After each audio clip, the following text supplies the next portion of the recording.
মলদ্বীপে যখন ভারতকে তাড়াও প্রচার তুঙ্গে, একই সময় বাংলাদেশেরও একটি অংশ ভারত বিরোধিতায় গলা চড়াতে শুরু করেছে।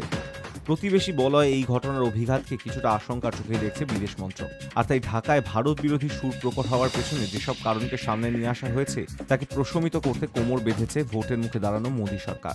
কূটনৈতিক সূত্রের দাবি, জানুয়ারির নির্বাচনে যারা শেখ হাসিনা তথা আওয়ামী লীগের বিরোধিতা করেছিল তাদের একটি বড় অংশ ভারত বয়কট প্রচারে গলা মিলিয়েছে। নয়াদিল্লি মনে করে এর পেছনে কোনো সংগঠিত শক্তি বা রাষ্ট্রের ইন্ধন রয়েছে। ভারতের বাজারে পেঁয়াজের যোগানের সংকট এবং তার দাম বেড়ে যাওয়ার আশঙ্কায় মোদী সরকার রপ্তানিতে হ্রাস টেনেছিল। গত বছর থেকেই দুই বন্ধু রাষ্ট্র বাংলাদেশ এবং সংযুক্ত আরব আমিরশাহীকে পেঁয়াজ পাঠানো বন্ধ করে দেয় ভারত। বিষয়টি নিয়ে বারবার আবেদন জানান হাসিনার মন্ত্রী এবং সরকারি কর্তারা। সম্প্রতি সে দেশে ভারত বিদ্বেষের যে ঢেউ তৈরি হয়েছে সে কথাও বিদেশ মন্ত্রকের অজানা নয়। তাই রমজান এবং ঈদের আগেই 50,000 টন পেঁয়াজ ঢাকাতে পাঠিয়েছে দিল্লি।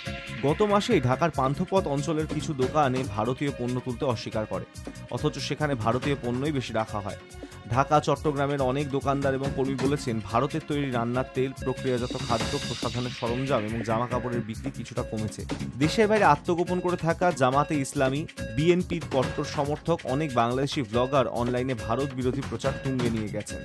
শেখ হাসিনা প্রধানমন্ত্রী হিসেবে শপথ নেওয়ার এক সপ্তাহ পরেই সেই পোস্টগুলি বাড়তে থাকে। সূত্রের খবর, ভারতীয় পণ্য বয়কটের ডাককে সমর্থন করেছিল বিএনপি ও তাদের 12টি সমমনা দল। কূটনৈতিক শিবিরের মতে এর ফলে ভারত থেকে বাংলাদেশের রপ্তানিতে যে বড় ধাক্কা লেগেছে তা নয়, কিন্তু প্রতিবেশী বাংলাদেশে এমন ভারত বিরোধী উত্তাপ নয়াদিল্লির চিন্তা বাড়িয়েছে। এর পেছনে একটি নির্দিষ্ট নকশাও দেখছে নয়াদিল্লি। পাকিস্তান এবং বাংলাদেশের পাকিস্তানপন্থী শক্তি এই প্রচারের পেছনে রয়েছে বলে মনে করছে দিল্লি। বাংলাদেশের মাটিকে কাজে লাগিয়ে অতীতে বিএনপি জমানায় ইসলামাবাদ লাগাতার সন্ত্রাস পাচার করেছে ভারতে। বাংলাদেশের ভূকৌশলগত অবস্থানকে নাশকতার কাজে লাগিয়েছে আইএসআই। 2009 সালে শেখ হাসিনা ক্ষমতায় আসার পরে প্রতিশ্রুতি দেন বাংলাদেশের মাটিকে ভারত বিরোধী সন্ত্রাসের কাজে ব্যবহার হতে দেওয়া হবে না। দিল্লি বারবার স্বীকার করেছে প্রতিশ্রুতি পালন করেছেন হাসিনা। বাংলাদেশে ভারত বিরোধী আবহাওয়া তৈরি করার সুযোগ পেলেই আইএসআই ছেড়ে দেবে না বলেই মনে করছে নয়াদিল্লি।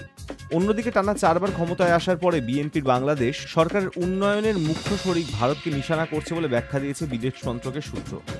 বাংলাদেশের সমাজ ঐতিহ্যগতভাবেই মৌলবাদী এবং মালদ্বীপের প্রেসিডেন্ট মোহাম্মদ মুইজুর ভারত তাড়াও প্রচার থেকে অনুপ্রাণিত হয়ে থাকতে পারে বলে মনে করা হচ্ছে।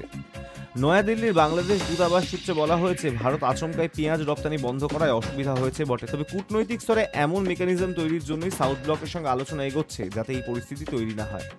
এক কর্তার কথায় ভারতের সঙ্গে আলোচনা চলছে, ভারতের কাছে অনুরোধ পেঁয়াজ, চিনি, গমের মতন কিছু পণ্যের নির্দিষ্ট পরিমাণ যাতে প্রতি মৌসুমেই বাংলাদেশে যায় সেই মেকানিজম চূড়ান্ত করা। তাহলে কেউ এই নিয়ে রাজনীতি করতে পারবে না।